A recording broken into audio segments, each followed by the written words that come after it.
볼프강 아마데우스 모차르트는 오스트리아 서부 잘츠부르크 대주교령의 잘츠부르크에서 태어난다. 잘츠부르크 대주교령은 신성 로마 제국의 공국이다. 잘츠부르크의 대주교는 추기경은 아니지만 추기경의 주홍색보다 훨씬 더 짙은 붉은 옷을 입을 수 있는 특권을 부여받아 신성 로마 제국을 관할한다. 로마에서 서품을 받은 후 대주교에 선출된 레오폴드 안톤 폰 피르미아는 카톨릭의 영광을 되찾기 위해 1731년 대주령에 살고 있는 개신교인들을 추방시킨다. 2만 명이 넘는 사람들이 6천 명 이상의 오스트리아 군인들에 의해 프로이센과 네덜란드 하노버로 쫓겨난다. 지기스문트 폰 슈라텐바흐는 1753년 잘츠부르크 대주교령의 대주교로 선출된다.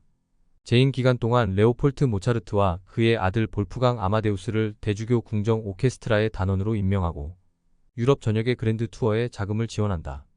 모차르트는 1762년 부친 레오폴트와 10년간의 유럽 연주 여행을 시작하며 신동의 이미지를 부각시킨다.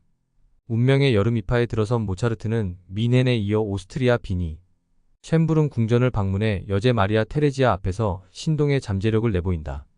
이듬해 3년 반에 걸친 긴 2차 여행은 좀 더 수준 높은 교육을 받으며 음악가로서 성공할 수 있는 길을 모색하지만 힘든 여정으로 끝난다.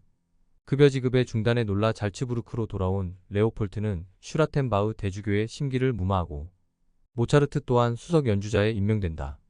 잘츠부르크에서 1년을 보낸 모차르트는 이탈리아로 작곡 여행을 떠난다. 이탈리아의 볼로냐에서 모차르트와 교분을 나눈 오페라 작곡가 요세프 미칠리베첵은 1770년 3월 오페라 라 니테티를 공연한다. 모차르트는 미칠리베첵의 음악적 모티브를 활용해 폰토의 왕 미트리다테 K87을 12월 밀라노에서 초연하여 20일에나 상연될 정도로 큰 성공을 거둔다. 폰토의 왕 미트리다테는 최초의 본격 오페라이지만 3차 기능 외양 감정이 미숙한 모차르트는 옳고 그름을 따지는 능력이 부족하여 모티브를 무단으로 차용한다. 1773년 이탈리아에서 돌아온 모차르트는 새로 부임한 잘츠부르크의 통치자이자 대주교인 히에로니무스 콜로레도의 궁정음악가에 고용된다. 모차르트는 운명의 여름소설을 관통하며 양질 변환의 시기를 맞는다. 바이올린 협주곡 시리즈 K207, K211, K216, K218, K219에서 시작된 음악적 실험은 피아노 협주곡 9번 K271에 이르어 열정이 된다. 피아노 협주곡 9번은 화려하고 빠른 아름다운 선율에 내재된 기술적 완급을 역동적 표현으로 분출시킨 모차르트의 영웅 교향곡이다. 이성을 중시하는 계몽주의의 지지자로 기존 카톨릭의 사치스러움을 배격한 대주교 콜로레도는 음악의 객관성과 논리적 접근을 강조하여 건축과 미술, 음악에 투자를 꺼린다. 모차르트는 예술적 갈망에도 불구하고 낮은 연봉과 음악에 대한 시각 차이로 대주교와 자주 충돌을 빚는다. 전통적 관행이나 구태의연한 사고를 혐오하는 열등 기능, 내향 감각이 폭발하자 타인의 의견이나 주장을 이해하지 않는다. 게다가 27세부터 시작되는 병술 대우는 신금과 개수에 축적된 에너지가 병화와 술토 속의 정화와 만나 격렬히 터지며 비극적 죽음을 예고한다. 잘츠부르크의 궁정 극장마저 폐쇄되자 모차르트는 궁정음악가에서 사임하고 전업작곡가가 된다. 결국 대주교와의 불화를 계기로 잘츠부르크를 떠난 모차르트는 죽을 때까지 빈에 머문다. 빈에서 피아니스트로 명성을 쌓은 모차르트는 1782년 콘스탄체라는 여인과 사랑에 빠진다. 가족의 반대에도 불구하고 운명의 가을 백로에 결혼을 성사시킨다. 모차르트는 바로크 거장들의 원고를 소유한 고트 프리트 반 슈비텐의 영향으로 요한 세바스티안 바흐와 조지 프리드리 핸델의 작품을 알게 된다.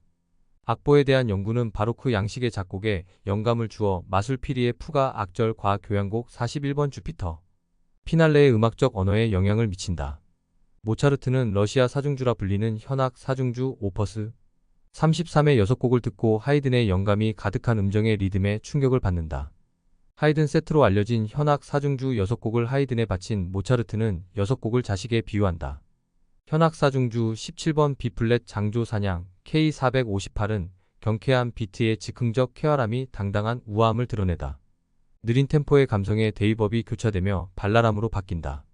현악 사중주 19번 다장조 불협화음 K465는 연속적으로 부자연스러운 불협화음에 이어 진지한 깊이가 담긴 선율이 스케르초적 정열을 즐거움으로 명쾌하게 표출한다. 요제프 하이든이 24살이나 어린 모차르트에게 진정한 경의를 표하자 모차르트는 즉석에서 현악 사중주를 연주하며 교감을 나눈다. 운명의 가을 추분을 맞아 피아노 협주곡 제20번 D단조 K466의 가장 아름다우면서 슬픈 정서를 담은 모차르트는 피아노 협주곡 제21번 시장조 K467로 물이 흐르듯 미끄러지며 피아노 협주곡 제25번 시장조 K503의 서정미를 남긴다. 모차르트는 1786년 신분제의 모순과 귀족층의 부조리를 비웃는 오페라 피가로의 결혼을 작곡한다. 계몽주의의 주체로서 자유를 위한 저항과 투쟁을 분출시키자 프랑스의 루이 16세와 신성 로마 제국의 요제프 2세는 분노한다. 대본 수정과 읍소로 비네부르크 극장에서 겨우 초연을 성사시킨다. 표면적으론 유쾌한 피가로의 결혼은 화려한 음악과 흥미로운 설정으로 시간을 초월한 마법을 만든다. 18세기의 스페인을 연상시키는 뛰어난 감각의 무대 세트와 빠른 전개는 서로를 속이는 혼돈을 야기한다. 피아노와 관악기들의 미묘한 관계가 인간의 내면을 정밀하게 파고들며 세빌리아 외곽의 산들바람이 진공의 저녁 하늘에 파동을 일으킨다. 공연이 입소문을 타고 연이은 흥행을 이끌자 3년 뒤 피가로 결혼의 주제의식은 나비 효과를 타고 프랑스 대혁명으로 구체화된다. 피가로의 결혼에 예상치 못한 전환으로 계기의 결합되는 사건의 과정 속에서 역사가 된다. 운명의 겨울 입동에 들어서며 피아노 협주곡 제27번 B플랫 장조 K595의 절정의 아름다움을 담은 모차르트는 진홍곡 레퀴엠으로 죽음의 그림자에 다가선다.